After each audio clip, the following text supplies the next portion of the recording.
नमस्कार मंडळी, लाडक्या बहिणींचा नोव्हेंबर महिन्याचा हप्ता अजूनपर्यंत मिळालेला नाही।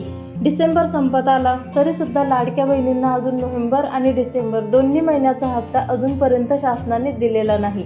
तर शासनाला एकच विनंती आहे की प्रत्येक महिन्याची एकच तारीख निश्चित करावी आणि त्या तारखेलाच लाडक्या बहिणींना पैसे देण्यात यावे। कारण लाडक्या बहिणींना सुद्धा त्यांचे आर्थिक नियोजन करायचे असते। आर्थिक नियोजन त्यांचे व्यवस्थित होईल यासाठी शासनाने प्रत्येक महिन्याची एकच तारीख निश्चित करावी आणि त्या तारखेलाच लाडकी बहीण योजनेचे पैसे लाडक्या बहिणींना देण्यात यावे। तर शासनाला ही नम्र विनंती आहे, कारण बऱ्याच महिलांची परिस्थिती हलाखीची असते। लाडकी बहीण योजनेचे थोडेफार पैसे त्यांना मिळाले की त्यांना थोडासा आर्थिक दिलासा त्या ठिकाणी मिळत असतो। त्यामुळे शासनाला नम्र विनंती आहे की प्रत्येक महिन्याची एक तारीख निश्चित करावी आणि त्या तारखेलाच लाडक्या बहिणींना पैसे देण्यात यावे।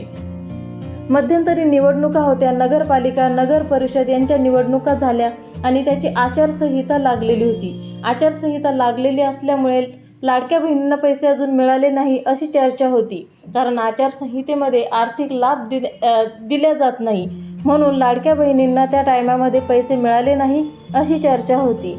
पण लाडकी बहीण योजना ही जुनी योजना असल्यामुळे आचारसंहितेचा त्यावर कुठलाही परिणाम होऊ नये म्हणून शासनाने प्रत्येक महिन्याची एकच तारीख निश्चित करावी आणि त्या तारखेलाच ज्या लाभार्थी महिला आहेत त्यांना लाडकी बहीण योजनेचे पैसे दिले पाहिजे। असे किती महिलांना वाटते त्यांनी कमेंट करून नक्की सांगा। आता सुद्धा महानगरपालिकेची निवडणूक आहे। 15 तारखेला त्याची निवडणूक होणार आहे आणि 16 तारखेला त्याची मतमोजणी होणार आहे। त्यामुळे आता 14 तारखेला संक्रांत, 15 तारखेला निवडणूक आणि 16 तारखेला मतमोजणी असल्यामुळे आता मकर संक्रांतीपर्यंत लाडक्या बहिणींना पैसे मिळणार नाहीत असं वाटतं आहे। तर लाडक्या बहिणींनो, टेन्शन घेऊ नका। मकर संक्रांत झाल्यावर तुम्हाला नक्कीच तुमचे पैसे मिळतील आणि नोव्हेंबर, डिसेंबर आणि जानेवारी असे 3 महिन्याचे एकत्रित 4,500 रुपये लाडक्या बहिणींना मिळण्याची दाट शक्यता आहे।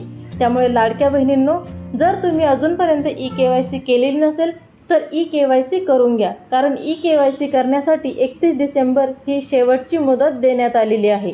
त्यामुळे जर तुम्ही अजूनपर्यंत KYC केली नसेल तर लवकरात लवकर KYC करून घ्या। अजून 5 दिवस KYC करण्यासाठी बाकी आहे।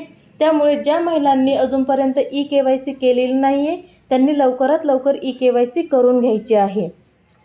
तर लाडकी बहीण योजनेची काहीही अपडेट असेल तर लगेच मी तुमच्यापर्यंत पोहोचवण्याचा नक्की प्रयत्न करेन। त्यामुळे आपल्या चॅनलला सबस्क्राईब केलं नसेल तर सबस्क्राईब करा आणि हा व्हिडिओ जास्तीत जास्त लाडक्या बहिणींना शेअर करा।